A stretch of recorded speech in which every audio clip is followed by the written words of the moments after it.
You don't want to be on camera. I'll blur it out then. Yeah?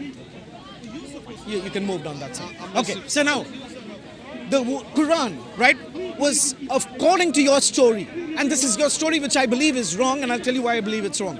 According to your story, Allah is supposed to have said to Angel Gabriel, convey the word to Angel Gabriel. Angel Gabriel is supposed to have given it to Muhammad. Muhammad is supposed to have recited it to the Sahaba, and he had scribes who wrote it down.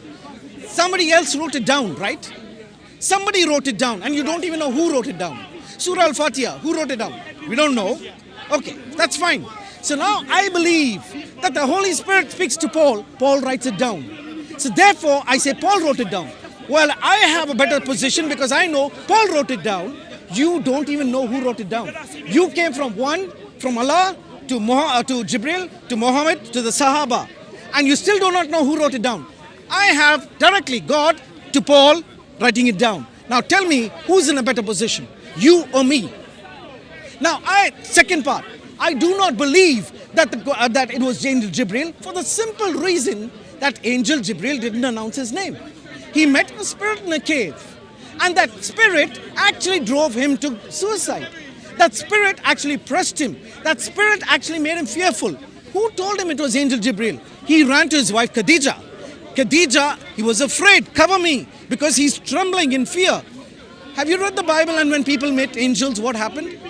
Complete opposite. But I'll allow that for another conversation. When he ran to Khadija, Khadija saw the state that he was in, and she ran to the only person that she knew, a Christian, a person who knew the Bible and was writing the Gospels, who was writing down the Gospels, which means the Gospels were present at that time. So he, Waraka bin Nawfal, tells her, no, don't worry, this is an angel, this is the Angel Gabriel. Did Angel Gabriel say that he was Angel Gabriel? No. Did Muhammad say that he was Angel Gabriel? No. Khadija? No. Waraka, who was not there, said that was Angel Gabriel. And from then on, the lie started, that it is Angel Gabriel. No, it was not Angel Gabriel, because that's not the pattern. That's not the pattern in the Bible. Whenever the angel came, he said, Shalom, peace, and do not be afraid. And the people who heard Angel Gabriel, or Gabriel as we call him, were comforted. And then angel gave him the message. Now, to the prophets of God, God spoke directly and not through an angel. You want us to respond? But do you consider that all the prophets are the same? Like the way that they receive the message should all be the same? Because you mentioned a lot of things and like how he reacted to the angel and so forth. Why does that matter? Like, why does that disqualify him as being a prophet? Because he was scared of the or whatever, the way he reacted to the angel. Why does all this stuff matter? Like, I'm asking you. Okay, so why does it matter? One is because somebody came to Muhammad and we do not know who it is. Number one. Second, the person who came to Muhammad actually did not act like an angel, because we have a pattern in the Bible of when angels come to people and when they respond, how they respond. And this didn't fit that pattern. So it does matter who came to Muhammad. Of course, now if you're going to hear a message from the king, it matters who brings the message. If I come and tell you the king said so and so, who am I? It matters. If an envoy of the king comes and tells you something, then it does matter. It does lend weight. But whoever came to Muhammad never announced themselves and didn't fit the pattern of an angel. So therefore, it was not. Yeah, and I think, I don't know, to that, can I say something? So Muhammad came with a new covenant, right? So when you compare the Quran, there are discrepancies between the message in the Bible and the message of the Quran. So it doesn't match. Then I would expect that if a new prophet comes with a new message, with a new covenant, there should be something in the old covenant that precedes and prophesies that a prophet like Muhammad would come with that precise covenant. So I wouldn't have any problem with someone having a vision without any... cover the message of Islam. Sorry? You want the Bible to cover the whole covenant. Since Muhammad came in the line of the Abrahamic religions, he should have come with a previous advertisement or with a previous prophecy. You said precise, so what do you want the covenant to cover? So, but what you're saying is silly. So if someone, for example, sorry, I'm not taking your conversation. If someone if someone, so you can apply the same thing. I can say now that I'm a prophet with a new message, and you all shall follow my message. You know, that doesn't make any sense. If I proclaim a new covenant, a new message, then I should give proof of that. And there should be prophecies about someone like me and the message I carry, so that you can have proofs. Otherwise, he can come and say, I'm a prophet of God. Anyone can say that, particularly when you are bringing something new. What about Deuteronomy? Like, it prophesies Prophet Muhammad. Okay, It spoke about Moses, and it spoke about Jesus, and then it spoke about the Lord coming to Mount Paran. Okay, Deuteronomy, I guess you are referring to Deuteronomy 18, right? I think it's 33. Thank you, I appreciate it. Okay. So who is mentioned? Deuteronomy, which chapter? I don't know which chapter, but I think it's 18. So there is Deuteronomy 18. So I missed the conversation. I assume it's that. Yeah. Deuteronomy 18. So when you see, there's Deuteronomy 18:15, which says, the Lord your God will raise up for you a prophet like me, that's Moses, like me, from among your own brothers. You must listen to him. Okay. What is for you a prophet like me? That's Moses. Moses is saying the Lord will raise a prophet like Moses. So when you see Deuteronomy and the previous scriptures, the previous Exodus, Leviticus and Numbers, so you see that, and that's what my friend said. For example, Moses spoke to God face to face. Moses performed miracles because God worked through him. You don't see that with Mohammed. Mohammed didn't have direct contact with God. Why do you say Moses spoke to God and didn't speak to Jesus? Sorry? Why do you say Moses spoke to God and he didn't speak to Jesus? The park is. Has it evolved? Moses did not what? You say Moses spoke to God directly, right? Yeah. You believe that, right? Yes. So why didn't you say Moses spoke to Jesus? Moses spoke to Jesus. So why don't you stick to the point? So you are claiming that according to Deuteronomy, Even Jesus is God, right? yeah, I believe Jesus is God. So why do you not say Moses spoke to Jesus directly? Yeah. I see the presentation. Yeah, why not? That would be a question for you to answer. But since you are the one who is using Deuteronomy to say that Deuteronomy proves Mohammed, you have to tell me in which sense Deuteronomy proves Mohammed. It speaks about Sinai, so the Lord, the message comes through Sinai, and then it will come through Siyah, which is like Jordan today, and then it will come through Mount Paran. Mount Paran is, as we know it today, Mecca, Medina. You have to break that one down. So it tells you that there's two prophets that come after Moses from those two different areas. Yeah, but even Paran, which is not proven that Paran is in the Arabic Peninsula. So what you see is, according to Deuteronomy, a prophet like me, Moses says, a prophet like me is a prophet that had direct contact with God, spoke face to face with God. He saw God. But it could be like me, where he's coming with the same message. I believe in one God. Okay, what's a message? Believe in one God. So, believe in one God. Well, the message that was entrusted to Moses was very large, with lots of laws. For example, laws that require, for example, not to eat camel, but you are allowed to eat camel, right? So there is a discrepancy. So you say that you can believe that a prophet like me, so Mohammed could be a prophet like Moses with the same message, but Moses was entrusted with a message in which Jews were not allowed to eat camel meat. But according to the Quran, you can eat camel meat. It's different. It's not like me in that way. So do you not believe that God can add things to the religion? Yeah, but is that an answer to Deuteronomy? So is that an answer to Deuteronomy? So you are using Deuteronomy 18 to prove that Mohammed is prophesied in Deuteronomy. I want to know from your lips, in what sense do you prove that? How do you infer that interpretation? Because I can only think of two prophets after Moses. Jesus and then Muhammad sallallahu alaihi wasallam, historically. In terms of like scriptures, in terms of, you can call it even popularity. There's no one that comes close to his like when we talk about prophets, we talk about a message that comes with the prophets, right? Okay. So, and it references those two locations. I can't think of any other two prophets after Moses. Jesus Yeah. and then Muhammad. But you mentioned the word qualities, right? So in the book of Deuteronomy, I think it's 32, I can check it for you. When people say that they will wait for a prophet like Moses, the context is referring that people were afraid of God's voice. So Moses was the one who could approach God and had conversations with God directly. That's a prophet like him. So you don't have that fulfilled in Muhammad. Muhammad didn't have conversations with God directly. He did, because have you heard of Isra and Ma'raj?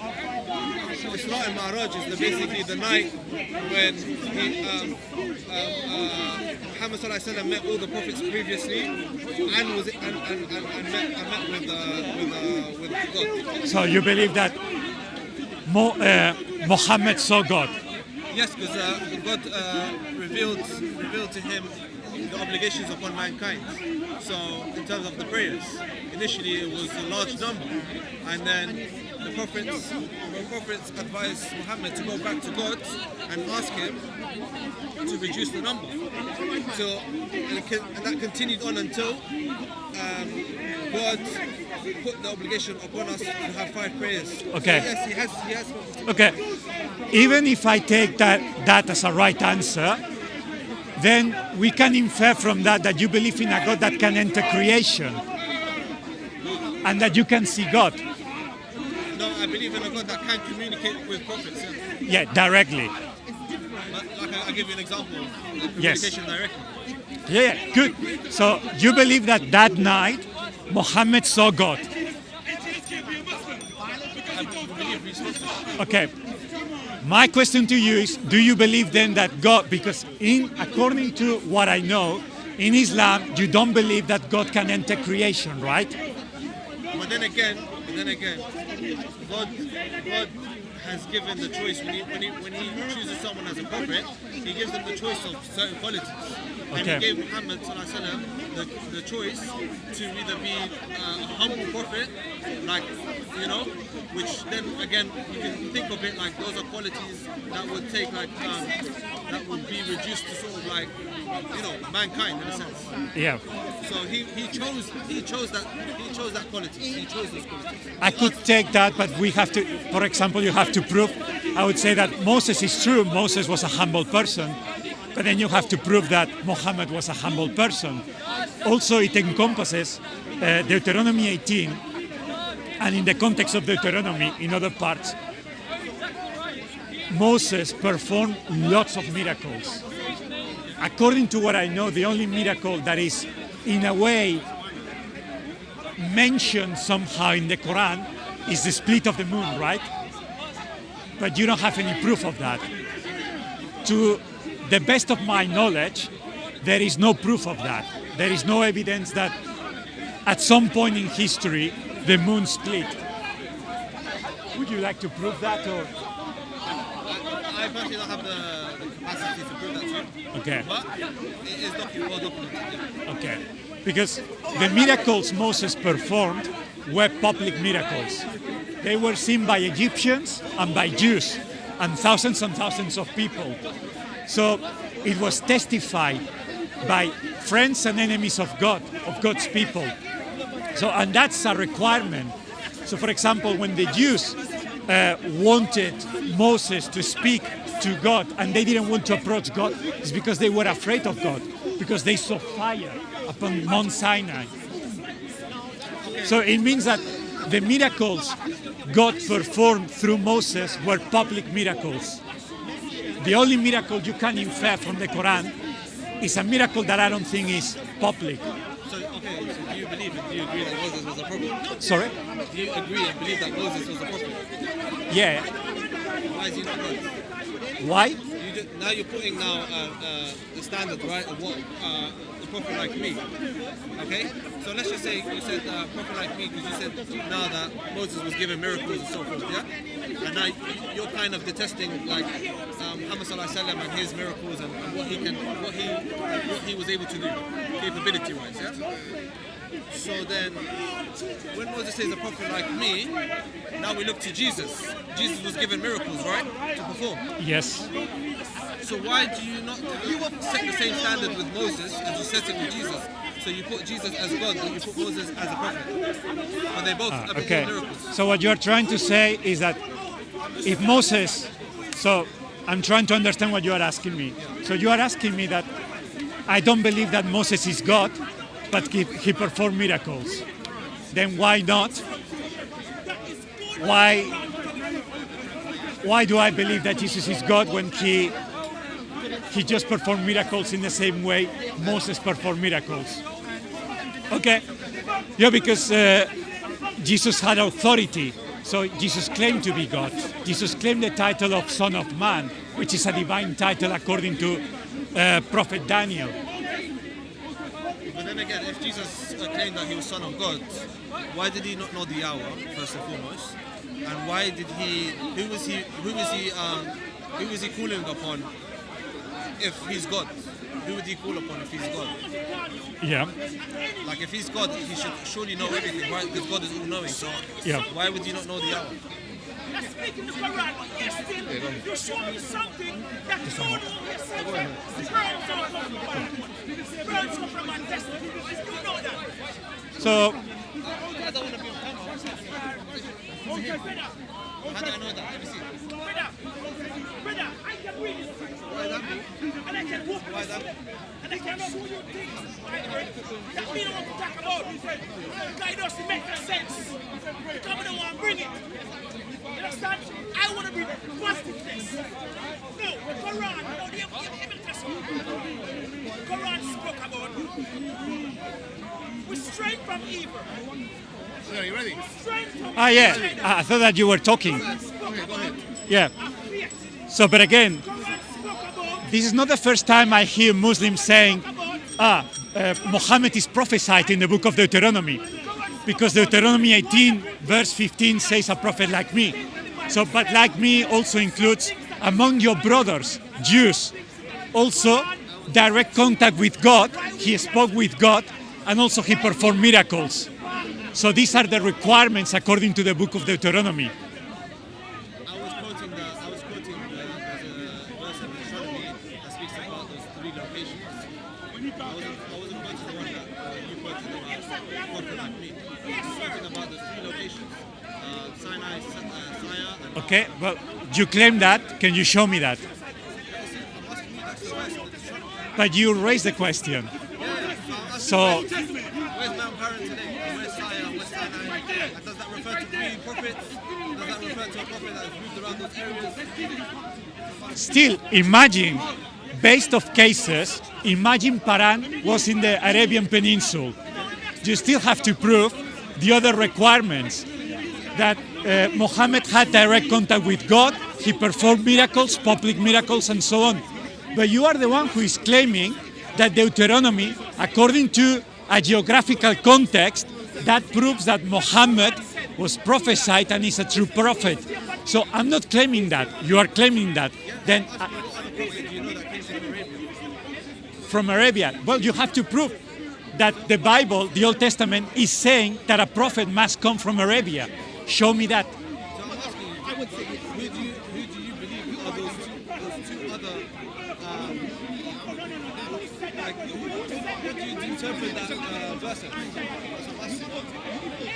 So the word Paran, I believe, was not necessarily in Arabia. So there are many locations like Sela that Muslims use to prove that Muhammad would come from Arabia, to say that, yeah, the Bible, the Old Testament in particular, proves that there should be an Arabian prophet. First of all, Deuteronomy is saying among your brothers. That's referring to a Jew, not an Arab, a Jew. Deuteronomy 18 verse 15 says that a prophet among your brothers, among the Jews. should be a Jew. Now you, the burden of proof is upon your shoulders. It is you who has to prove that Paran. I'm asking you what's your interpretation. My interpretation is that there are many locations with the same name, so you are the one who's. What does it mean? That's what I'm asking. What does that verse mean to you? What is it telling you? You show me the verse. I don't even know the verse you are pointing to. It's your belief. I'm asking you, what does that verse mean to you? Is it referring to two other prophets after Moses? No, I think this is not exactly fair. You told me. So the conversation was like that. I told you, if Mohammed is a prophet of God and he comes in the line of the Abrahamic religions and he came with a new covenant, I would say that he has to be prophesied in order for us or for people to believe that he's a prophet of God. Otherwise, I can claim to be a prophet and I can claim to have a new covenant based on a message that has been given to me and to me alone. So there should be something prior to my coming that prophesies that I would come to the world with a new message. Now, you are the one who believes that. You are the one who is claiming that Deuteronomy proves that. Now, show me how Deuteronomy proves that. Because Mount Paran today, so Sinai, we all know where Sinai is. Sire is proving that Jordan is Palestine, Jordan. We know that Jesus came from there. And we know that, okay, now it's now referring to another location. So now we have another person that we have to take into consideration. So Mount Paran today is known as Medina and Mecca. It's proof that Show me. So, okay, that's your claim. I'm not going to pull out the proof because I didn't come today to like. Okay, But what I'm saying to you, let's just take that for argument's sake. Mount Paran is Mecca and Medina. Who do we know historically that came out of that location? With another message, with another religion. Okay, with another religion. Who do we know? you prove it. Prove that Paran is referring to that particular location in Arabia. You can research it. There's a lot of research on it. Well, show me. How can I show you? You have to do it in your own time. Yeah, but you are making the claim. Getting dark. So, I thought you would know that. That's what I thought. okay, if you want, you can come next week and we can talk about it. But what I'm not going to do is a research that I don't support. Do you know what I mean? No, but you can also research where's Mount Paran today. You start, if you, that's just like me trying to find But again, I didn't mention that mount. You mentioned that mount to prove your case. just one. That's just one proof that to show that there is a prophet to come out of that region.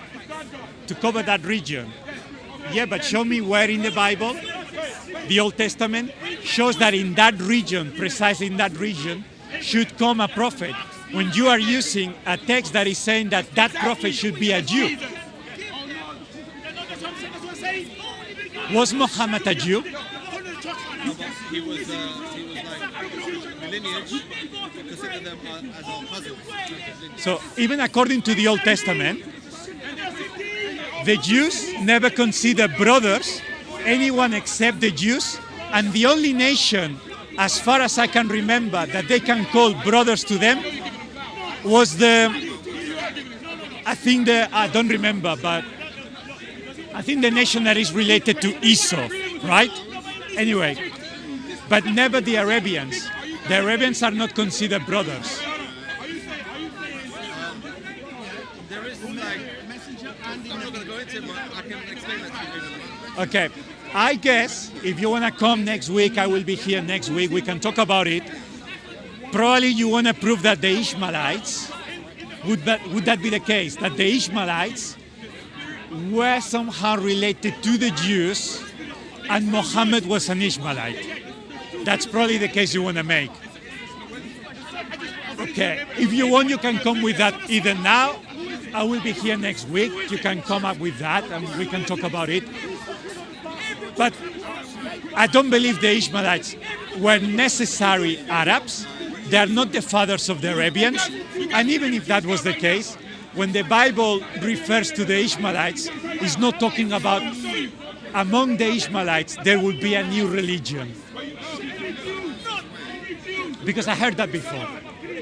But I can understand that probably you need to read something. If you talks about That's all you keep doing. Let me quote 6 verses. Let me quote 6 verses. Let me quote 6 verses. there will be 10,000 saints, right? I think I know what you mean, 10,000. The reference to that is, as far as I know, angels. Angels. So, and that's referring to the covenant given to Moses. So there are a couple of verses, I think, in the Old Testament, and there is also a reference in the New Testament to that. And it's always referring to angels. So God came to that mount and he entrusted the law of Moses in the company of thousands of angels. That's what the text says. He's lying. Sinai, which is referring to Moses, then he moves on from Moses. Now he's speaking about Sinai, which is what we deem as Jesus, Prophet Jesus. And then he moves from Sinai to Mount Paran. He links 10,000 to Mount Paran, he doesn't link it to Sinai. Who is linking that? In the text, 10,000 is referring to the messenger coming from Mount Paran, not from Sinai. Sinai, we've moved on from that. It's not referring now to Moses at all. It's referring to Mount Paran. And whoever's coming with the message from there. Okay. Let me check if we, just to know if we are talking about the same. He doesn't agree with you. He agree with you, a liar. Who will agree with you? The flesh acted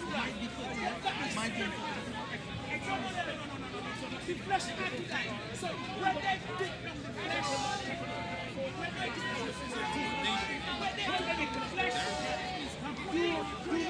So there is a psalm that says, Psalm 68, verse 17, the chariots of God are 20,000, even thousands of angels.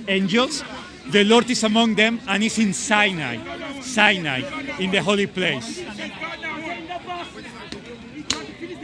And also, for example, Galatians in the New Testament, Galatians 3:19, is referring and is saying, why then was the law given at all?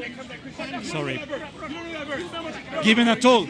It was added because of transgression. Why then was the law given? It was given alongside the promise to show people their sins, but the law was designed to last only until the coming of the child who was promised. God gave his law through angels to Moses. I don't think that's talking about Mohammed. Who was the mediator? Then you have to tell me which verse are you referring to.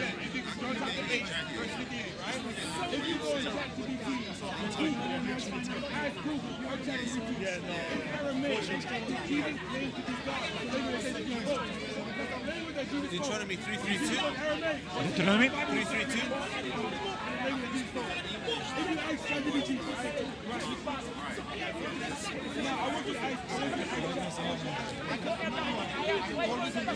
Chapter 3. Just says 3:32. I don't know what that is. Okay. Wait, is it the same 3 verse 32 or 33 verse 2? You would know better. Okay.